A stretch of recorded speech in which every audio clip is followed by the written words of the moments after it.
আশা করি সকলেই ভালো আছেন এবং সুস্থ আছেন। আমি সুদীপ্ত মনিক, আপনারা দেখছেন পুনরায় আমার electrical study related YouTube channel Sudipto's electrical academy. আপনাদের জন্য প্রত্যেকদিন আমি ইলেকট্রিক্যাল স্টাডি রিলেটেড সব ইন্টারেস্টিং ভিডিওস নিয়ে আসি। ভিডিওসগুলোকে নোটিফিকেশন স্বরূপ পেয়ে যাওয়ার জন্য চ্যানেলটিকে সাবস্ক্রাইব করে পাশে থাকা বেল আইকনটি প্রেস করে দিন। আজ আমরা এই ভিডিওতে জানবো হোয়াট ইজ রেজিস্ট্যান্স। আমরা যারা ইলেকট্রিশিয়ান বা ইলেকট্রিক্যাল নিয়ে স্টাডি করি তারা কিন্তু অনেকেই জানি না যে আদতে রেজিস্ট্যান্স জিনিসটা কি। তো খুব সহজ ভাষায় খুব সহজভাবে আমরা আজকে রেজিস্ট্যান্সকে উপলব্ধি করব। তো রেজিস্ট্যান্স কি, এর ইউনিট কি, এটি কোথায় ব্যবহৃত হয়, এটিকে কি দিয়ে মেজার করা হয়, এই সমস্ত কিছু কিন্তু আজ আমরা ভিডিওটি থ্রু জানতে চলেছি। ভিডিওটিকে একটু স্কিপ না করে পুরো ভিডিওটাই আমার সঙ্গে থাকবে। তো চলুন চলে যাওয়া যাক আজকে মেইন টপিক হোয়াট ইজ। তো দেখো, যখনই এই কোশ্চেনটা আমাদের সামনে আসে হোয়াট ইজ রেজিস্ট্যান্স, তখন আমরা এটা বলতে পারি যে রেজিস্ট্যান্স হলো একটা পদার্থের বা একটা সাবস্টেন্সের ধর্ম বা প্রপার্টিজ। সেই পদার্থটিকে কি বলা হয়? রেজিস্টার। তোমরা এখানে দেখতে পাচ্ছ, বোর্ডে দেখা যাচ্ছে এই যে জিনিসটি, এটি সাধারণত আমরা দেখে থাকি যে সমস্ত আমাদের ইলেকট্রনিক্স গ্যাজেটস আছে তার যে মাদার বোর্ড সেখানে ইনস্টল করা থাকে ভেরো বোর্ডের মধ্যে। সবুজ সবুজ বা খয়েরি কালারের যে বোর্ডগুলি ছোট ছোট ছোট ছোট ছিদ্র করা আছে তার মধ্যে ইনবিল্ট করা থাকে, সোল্ডারিং করা থাকে। তো এই জিনিসটার নাম, এই সাবস্টেন্সের নাম হলো এই রেজিস্টার। কি? এই রেজিস্টার হলো বাধা। অর্থাৎ এই রেজিস্টারকে যদি আমরা কোনো একটি এমন তড়িৎ বর্তনীর সঙ্গে যুক্ত করে দিই যেই বর্তনীর মধ্যে দিয়ে ইলেকট্রিসিটি ফ্লো হচ্ছে, তাহলে সেই ইলেকট্রিসিটি ফ্লো হওয়ার যে রেট সেটাকে কিন্তু আমরা কিছুটা কাট অফ করতে পারি আমাদের নিজেদের ইচ্ছা খুশি মতো। তো যে জিনিসটা ইউজ করে আমরা কারেন্টের চলাচলকে বাধা প্রদান করছি, গার্ড দিচ্ছি, প্রোটেক্ট করছি, সেটাকেই বলা হচ্ছে রেজিস্টার। দেখতে এরকম। এর যে ধর্মটা যার জন্য কারেন্ট রেজিস্ট হচ্ছে, কোনো একটি সার্কিটের মধ্যে দিয়ে যখন কারেন্ট ফ্লো করছে, সেই কারেন্টটা ফ্লো করতে তাকে রেজিস্ট করছে, বাধা দিচ্ছে, সেই ধর্মটাকে বলা হচ্ছে রেজিস্ট্যান্স। তাহলে it is nothing but a property of a substance by which it resist the flow of free electrons, যেটি কোনো পরিবারের মধ্যে দিয়ে ফ্রি ইলেকট্রনের ফ্লোকে বাধা দান করে বা আটকে দেয়, সেটাকে বলা হচ্ছে। সেটিকে আমরা সাধারণত বড় হাতের আর দিয়ে ডিনোট করে থাকি। আর ইকুয়ালস টু আমরা এর একটি সাধারণ সূত্র বলতে পারি রো এম বাই এ। এই যে রো, এটিকে বলা হচ্ছে resistivity.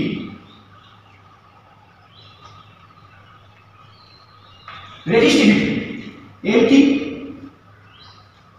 Length of the conductor. A কি? Cross sectional area of the conductor. তো ধরো এটা একটা কন্ডাক্টর যার মধ্যে দিয়ে কারেন্ট প্রবাহিত হচ্ছে। তো ধরে নিলাম যে কারেন্টগুলোকে এখন আমরা এখানে এই থাকা বলটার সঙ্গে তুলনা করছি, এখানে থাকা কিছু বলের সঙ্গে তুলনা করছি, অর্থাৎ ইলেকট্রনের সঙ্গে তুলনা করছি।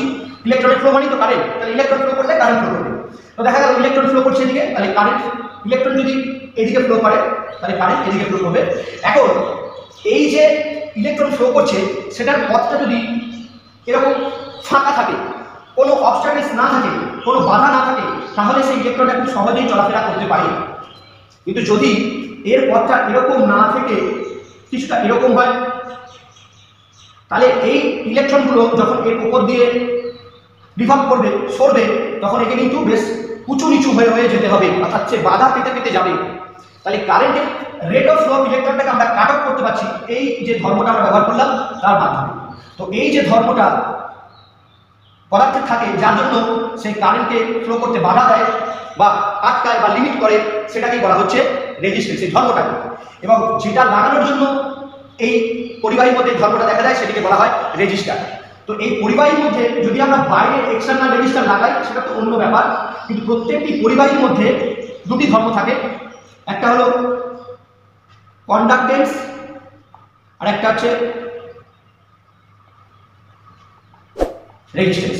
কন্ডাক্টেন্স যে ধর্মের জন্য কারেন্ট খুব সহজেই প্রবাহিত হতে পারবে, রেজিস্ট্যান্স যে ধর্মের জন্য কারেন্ট প্রবাহিত হবে আটকা পেতে পেতে, বাধা পেতে পেতে, সেটাকে বলা হচ্ছে রেজিস্ট্যান্স।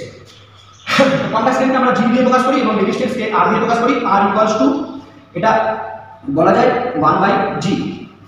রেজিস্ট্যান্স কন্ডাক্টেন্সের ঠিক বিপরীত জিনিস।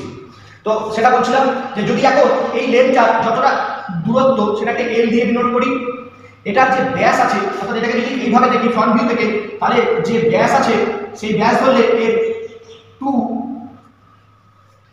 পাই আর স্কয়ার অথবা পাই ডি স্কয়ার বাই 4, এটা যদি সূত্র আমরা লাগাই তাহলে এখান থেকে আমরা ক্রস সেকশনাল এরিয়ার মানটা কিন্তু জেনে যাচ্ছি। তাহলে দেখুন এখন এই নলটা যদি এরকম সরু হয় তার মধ্যে দিয়ে যতটা জল যেতে পারবে, নলটা যদি এরকম মোটা হয় তাহলে তার মধ্যে দিয়ে আরো অনেক বেশি জলের প্রবাহ হতে পারবে। তাহলে ক্রস সেকশনাল এরিয়ার মান যত বাড়বে রেজিস্ট্যান্সের মান তত কমবে, অর্থাৎ কারেন্ট খুব ভালো প্রবাহিত হবে।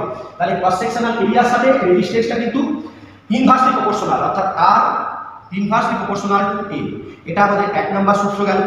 2 নম্বর, লেন্থ যত বাড়বে, এই যে লেন্থ যত বাড়াচ্ছি এর জন্য যদি এইটুকু অবস্ট্যাকলস থাকে, তাহলে লেন্থ যদি এটাকে আরো বাড়িয়ে দেওয়া হয় তাহলে তার জন্য আরো অনেক অবস্ট্যাকলস তৈরি হয়ে যাবে, ফলে রেজিস্ট্যান্সও বাড়তে থাকবে। তাহলে এখানে আর প্রপোর্শনাল টু এল, লেন্থ বাড়লে রেজিস্ট্যান্সের মানও বাড়বে।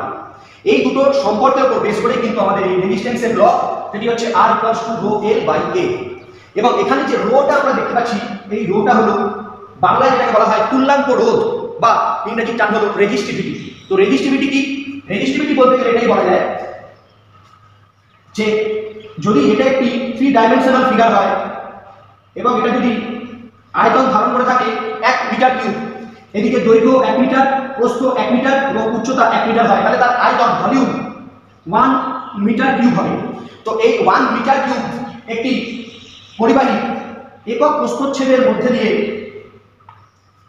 যত পরিমাণ রেজিস্টিভিটি বা বাধা প্রদানের ক্ষমতা তৈরি হয় বা উৎপন্ন হয় সেটাকেই বলা হচ্ছে তুল্যাঙ্ক রোধ বা রেজিস্টিভিটি। এই একক প্রস্থচ্ছেদ বিশিষ্ট অংশটা যত পরিমাণ রেজিস্ট্যান্স তৈরি করতে পারে বা ক্রিয়েট করতে পারে সেটাকেই বলা হচ্ছে রেজিস্টিভিটি। তাহলে যদি আমরা এখানে সূত্র ধারণ করি যে আর মানে তো কি ওহম, এখানটায় রো এল, তাহলে এল কিসে আসে ধরে নিলাম মিটারে, এ কিসে আসে মিটার স্কয়ার, আর এটা তো ক্ষেত্রফলের সূত্র, ক্ষেত্রফল মানে দৈর্ঘ্য প্রস্থ। তাহলে এখানে যদি দৈর্ঘ্য প্রস্থ নেই, এটা তো তার অর্থাৎ কন্ডাক্টর মানে রাউন্ড ফিগার, তো এখানে আমাদের বাই আর স্কয়ার হিসেবে আমরা এটাকে ক্যালকুলেট করে নিয়েছি, এটাকে বার করে নিয়েছি, তো সেটা হচ্ছে মিটার স্কয়ারে আছে। তাহলে এখন যদি এই মিটার আর এই মিটার স্কয়ার কেটে যায় তাহলে নিচে থাকছে একটা অন্য মিটার, তাহলে মিটার এর সঙ্গে উপরে যদি ওহমের গুণ হয়ে যায় তাহলে এখানে রো এর এককটা আমরা বের করতে পারি, rho equals to ohm metre অথবা ওহম সেন্টিমিটার। এটা হচ্ছে এসআই ইউনিট, এটা হচ্ছে সিজিএস ইউনিট। তো এই রেজিস্টারকে আমরা কি দিয়ে মেজার করি? রেজিস্টারকে মেজার করার জন্য আমরা মাল্টিমিটার ব্যবহার করে থাকি। সেখানে ওহমের একটি সেগমেন্ট আছে, বিভিন্ন ধরনের ওহমের মান দেওয়া আছে, সিলেক্টর সুইচকে সেখানে সিলেক্ট করতে হয় এবং এর থেকে একটি ব্ল্যাক কালারের একটা রেড কালারের টোপ বেরোয়, তার সঙ্গে রেজিস্ট্যান্স কানেক্ট করে দিলে আমরা সেই রেজিস্ট্যান্সের মানটা এখানে ডিসপ্লে করে। তো দেখো রেজিস্টারকে বোঝার জন্য যদি আমরা আগের বারের মতোই আগের দুবার অ্যাম্পিয়ার এবং ভোল্টেজ যখন আমরা ওয়াটার ট্যাঙ্ক থিওরির মাধ্যমে প্রকাশ করেছিলাম, রেজিস্ট্যান্সকেও যদি আমরা ওয়াটার ট্যাঙ্ক থিওরির মাধ্যমে প্রকাশ করতে চাই তাহলে আমরা কিছুটা এরকম করব।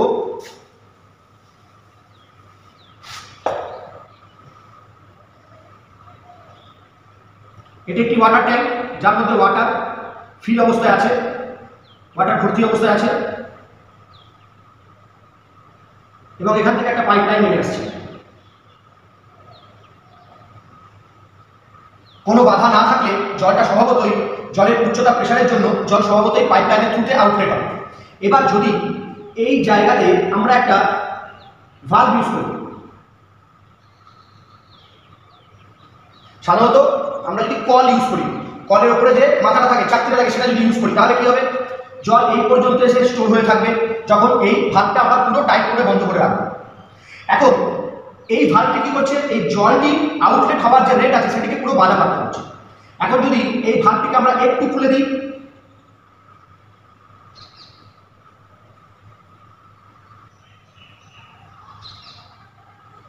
তাহলে সামান্য পরিমাণ জল এখান দিয়ে বেরোতে পারছে।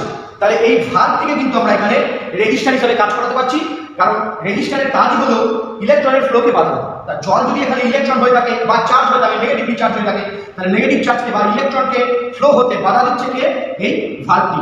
তো এই ভালভটি কিন্তু এখানে রেজিস্টারের মতো কাজ করছে। তো আপনারা দেখছেন রেজিস্ট্যান্স, এই রেজিস্ট্যান্সের কালার কোডিং এর উপর নির্ভর করে কিন্তু রেজিস্ট্যান্সের মান ফিক্সড হয়। তো এর পরের ভিডিওতে আমরা আসতে চলেছি রেজিস্ট্যান্স কালার কোড, এবং সেই কালার কোড আমরা থেকে কিভাবে বুঝবো কোন রেজিস্ট্যান্সের মান কত। এই পর্যন্ত যদি আপনারা বুঝে থাকেন যে রেজিস্ট্যান্স কি, তাহলে অবশ্যই ভিডিওটাকে একটি লাইক থেকে পরবর্তী আপনাদের বন্ধু বান্ধবদের সঙ্গে শেয়ার করে দেবেন। চ্যানেলে নতুন হলে চ্যানেলটিকে সাবস্ক্রাইব করে নিন এবং পাশে থাকা বেল আইকনটি প্রেস করে রাখুন এই ধরনের ইলেকট্রিশিয়ান বা ইলেকট্রিক্যাল স্টাডি রিলেটেড ভিডিওস বাংলায় উপলব্ধি করে নেওয়ার জন্য। দেখা হচ্ছে পরের ভিডিওতে, ততক্ষণ পর্যন্ত স্টে টিউনড উইথ আস। ভালো থাকবেন, সুস্থ থাকবেন এবং সকলকে ভালো রাখবেন। নমস্কার।